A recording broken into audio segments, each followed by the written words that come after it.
So in front of me I've got Infinix Note 12 Pro.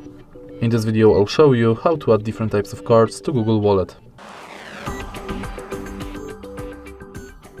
In the beginning, let's enter Wallet, tap Add a card and focus on Loyalty, Gift Card and Transit. First, let's go to Loyalty and select card you would like to add, for example Payback Poland. Now you can scan your card or enter member ID manually. Tap OK, save, and it's done.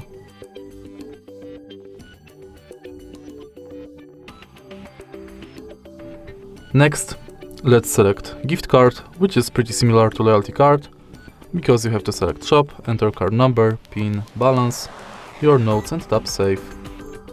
In the end you can select public transport. If you are able to find your transit way, select it. You'll be redirected to a website where you have to finish the inside form.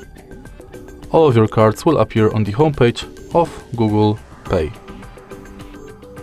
If you find this video helpful, please leave like, comment and subscribe.